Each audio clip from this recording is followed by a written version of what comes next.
No vídeo de hoje, entre outras dicas, eu vou mostrar como a gente pode transformar esse gráfico aqui nesse outro gráfico aqui com apenas uma linha de código. Vamos nessa? Oi gente, eu sou a Kizzy e esse é o canal Programação Dinâmica. Tá começando mais uma dica de pandas. Se você está chegando agora no canal, seja bem-vindo. Aqui é um espaço de ensino de programação e discussões sobre tecnologia comigo e com o Alisson. No vídeo de hoje eu vou responder 2 comentários aqui no canal de 2 pessoas que eu tenho visto que estão acompanhando muito os vídeos técnicos que eu tenho feito aqui. A primeira delas é o Humberto Oliveira. Ele fez um comentário extenso que eu vou resumir aqui. Esse é aquele tutorial sobre zip para arquivos compactados grandes, como o caso do Enem, vai rolar. E ele tá falando isso porque teve um outro comentário que ele fez, dando essa sugestão, e eu disse que o vídeo ia rolar, e ele realmente ia. E é esse vídeo que eu vou fazer agora. E eu vou emendar aqui no comentário do Giovanni. Ele disse que estava tendo dificuldades de abrir os microdados do Enem 2018 no Google Colab. E ele relata aqui os passos que ele fez e o que aconteceu. De fato, Giovanni, eu já queria te dizer que você fez tudo corretamente. Eu sei que essa angústia de não funcionar, às vezes dá a sensação, principalmente quando a gente está começando, de que a gente fez algo errado, mas na verdade não. Eu reproduzi os passos que você fez e eu tive o mesmo problema. E é por isso que eu trouxe também o seu comentário aqui nesse vídeo para eu resolver hoje. Então, o nosso primeiro objetivo aqui nesse vídeo vai ser responder o comentário do Humberto. Como a gente pode importar um conjunto de dados grande de dentro de um arquivo comprimido, sem precisar descomprimir?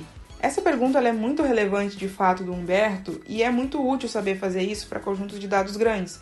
Porque veja bem, no caso do conjunto de dados do Enem, quando o arquivo está zipado, quando a gente baixa aí do site do INEP, ele tem 630 MB aproximadamente, 630 megabytes. E quando a gente descompacta o arquivo, ele ocupa mais de 3 GB no nosso computador. Ou seja, é uma diferença muito discrepante. E eu vou lá no site do INEP para a gente poder baixar um arquivo zipado original dos microdados do Enem. O que é legal de reparar é que os microdados do Enem de 2019 estão finalmente disponíveis. E eles não estavam até bem pouco tempo. Então, eu sempre usei os de 2018 aqui porque era a versão mais atual.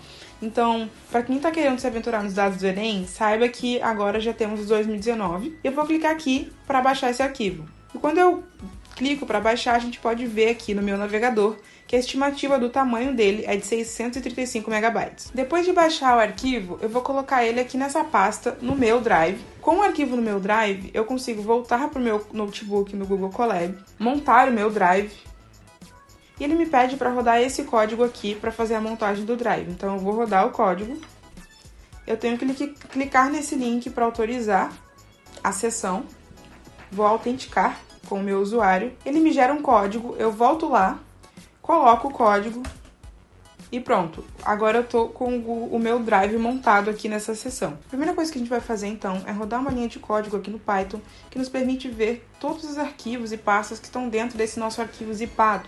Isso é importante porque a gente precisa saber qual que é o caminho do arquivo que a gente quer abrir dentro desse arquivo .zip. Então para isso eu vou usar o zip file e existe esse método dentro dele que é zip file. E a gente tem que passar aqui para ele o caminho do nosso arquivo zip. Eu vou abrir aqui, vou copiar o caminho. E se você está achando que eu estou andando muito rápido aqui nos comandos no Google Colab, eu recomendo que você assista o vídeo que saiu aqui no canal explicando sobre o Google Colab especificamente. Aí a gente vai mandar ele imprimir os elementos que estão nessa lista. A lógica desse comando é basicamente que eu peço para ele abrir esse arquivo zip e ele me retorna esse arquivo como Z. E aí eu peço para o Z, que é o arquivo, a lista dos nomes que tem dentro dele. Ok, então a gente vê aqui que nessa pasta tem essa série de coisas aqui, muita coisa. E é por isso que quando a gente descompacta também fica tudo muito grande, além do fato de do próprio arquivo do Enem ser muito grande. Mas a gente olha aqui que tem esse cara aqui, que é exatamente quem a gente quer abrir. É o microdados Enem 2019.csv. E para abri-lo, a gente faz um comando que é parecido com esse. Eu vou até copiar aqui porque a estrutura é parecida, porque eu justamente vou precisar do arquivo Z. E eu vou atribuir dessa vez o meu data frame ao que ele vai retornar, ok? Então aqui eu vou passar o caminho do que eu quero que ele abra que está dentro da pasta. Então eu vou copiar o que está aqui, ó, para esse cara aqui. Opa, faltou aqui uma parte. Então eu vou pedir para ele abrir o CSV que está dentro do zip com o F. E aí eu vou chamar o comando que a gente está acostumado do pandas, que é o pd read CSV. Eu vou passar para ele o F, que é o que eu quero que ele abra. Eu preciso, e aí, porque eu já conheço o conjunto de dados, eu sei que ele separa com ponto e vírgula e que isso é diferente do padrão do Pandas. E eu também sei que o encoding dele é diferente. É o ISO 8859-1.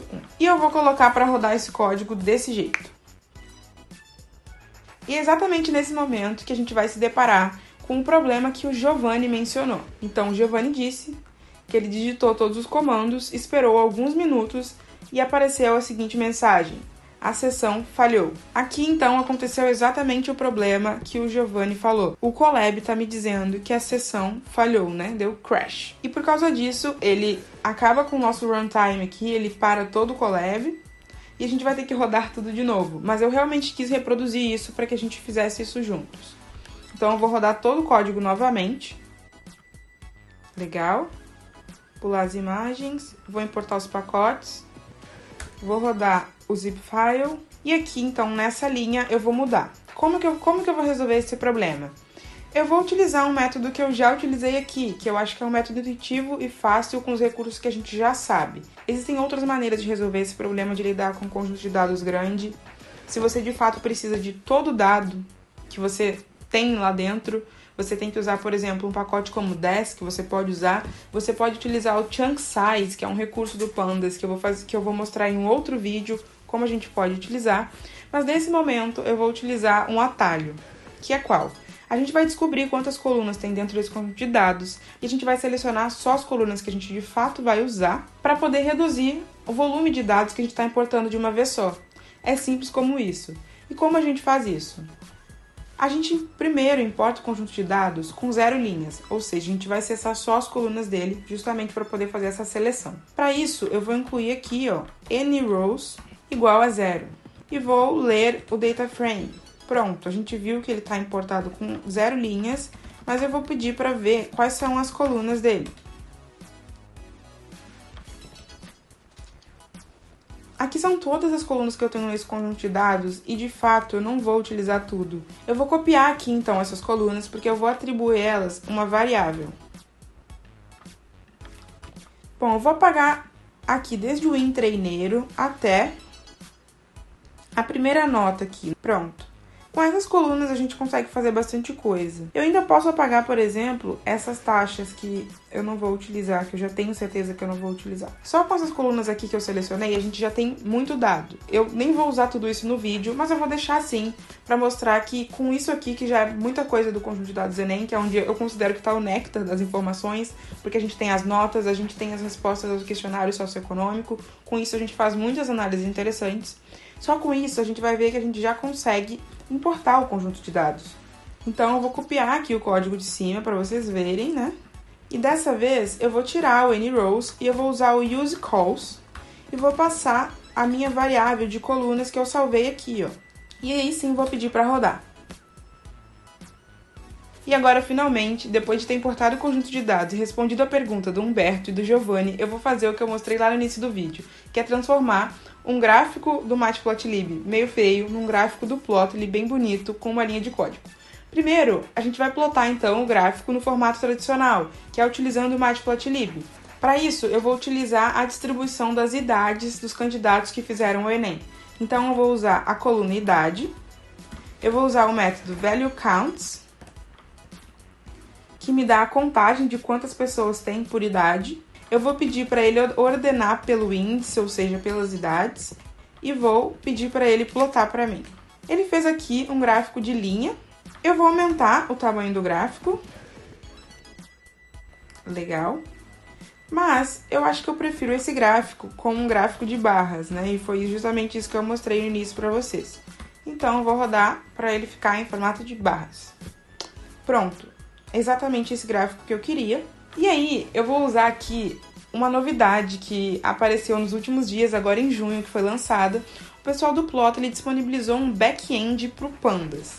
O Plotly, ele é um pacote para gerar gráficos bem bonitos e interativos. Eu, inclusive, utilizei esse pacote uma vez na série de Machine Learning, quando eu queria plotar um gráfico 3D do conjunto de dados Iris, que é um conjunto muito conhecido para estudar Machine Learning, né? Então, antes de tudo, a gente precisa instalar o Plotly. Rigorosamente, na verdade, ele já está disponível aqui no Colab, mas a gente precisa que ele esteja na última versão, que é essa versão que foi lançada muito recentemente. Então, para isso, a gente vai rodar o comando de pip install upgrade.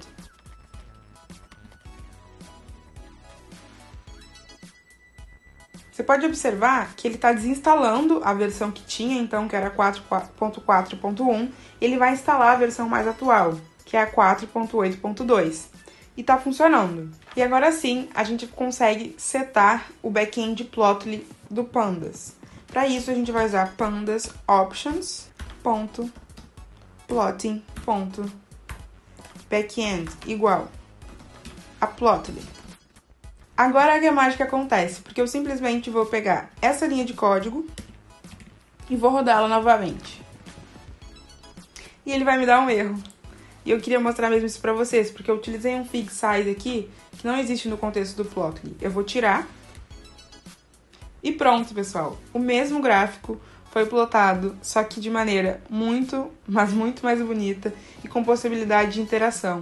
Então, por exemplo, quando a gente faz uma seleção aqui, ele já dá zoom e a gente consegue ter essas caixinhas para entender que valores são esses. E era exatamente isso que eu queria mostrar para vocês. Dessa forma, a gente consegue fazer todos os tipos de gráfico de maneira muito mais bonita. Inclusive, eu vou mostrar aqui como que ficaria aquele gráfico de linha que apareceu inicialmente. Olha a diferença, fica muito melhor. Bom, eu mostrei aqui para vocês tudo que eu queria mostrar. Eu falei que o conjunto de dados do Enem de 2019 já está disponível. Eu mostrei como a gente faz para usar um arquivo zipado para importar um conjunto de dados, como a gente faz para contornar o problema de não conseguir rodar um conjunto de dados muito grande aqui no Colab, e como a gente usa o Plotly Backend que ficou disponível agora no mês de junho de 2020 para deixar os nossos gráficos muito mais bonitos, com muito menos esforço do que seria necessário se a gente fosse utilizar os gráficos do Matplotlib. E para os guerreiros que ficaram até o final desse vídeo, eu vou mostrar a novidade que a gente lançou na última semana para os membros do Lab++. Sim, infelizmente isso não está aberto para todo mundo, mas eu resolvi mostrar para todo mundo porque tem muita gente que tem dúvida e quer saber o que os membros têm acesso e como é que isso está funcionando. Então a gente lançou recentemente essa área de membros, eu vou entrar aqui para mostrar para vocês. Pronto, então essa aqui é a área exclusiva que os membros do Lab++ ganharam acesso a partir dessa última semana. Tenho muito orgulho de ter construído isso, é um ambiente em que a gente tem uma possibilidade de aprendizado maior, e aqui vai funcionar mais ou menos de duas formas. A gente tem o conteúdo que já está no canal, de uma maneira organizada e estruturada, então eu vou dar o exemplo aqui do Dicas de Pandas, que é essa série que a gente está fazendo agora, em que os vídeos ficam aqui e o pessoal pode ver um por um. É o mesmo vídeo que está disponível aqui no canal. A gente tem um link aqui que é muito legal, direto para o Colab, onde estão os notebooks. E também, particularmente nessa série de Dicas de Pandas, eu criei um material complementar, que é basicamente um resuminho do que rolou aqui nos vídeos. E assim, eu vou dar um spoiler rapidinho para vocês de como é esse material. Então, além de ter acesso a esse conteúdo que já está disponível no canal de uma outra forma organizada e com alguns materiais complementares, a gente também vai ter mini cursos, né, que a gente chama de mini, mas nem são tão mini assim, mini cursos exclusivos para os membros. E eu estou desenvolvendo, como eu já mencionei num outro vídeo aqui, um curso de visualização de dados em Python. Ele ainda está fechado, mas ele vai ser aberto aí aos poucos nos próximos dias. Então era isso que eu queria mostrar pra vocês. Eu espero que vocês fiquem tão orgulhosos quanto a gente, da gente ter dado esse passo que é muito importante pro canal. Então esse vídeo fica por aqui. Se você gostou, deixe seu comentário, deixe sua crítica, deixe o que você quiser deixar aqui no canal pra gente. Muito obrigada e até a próxima!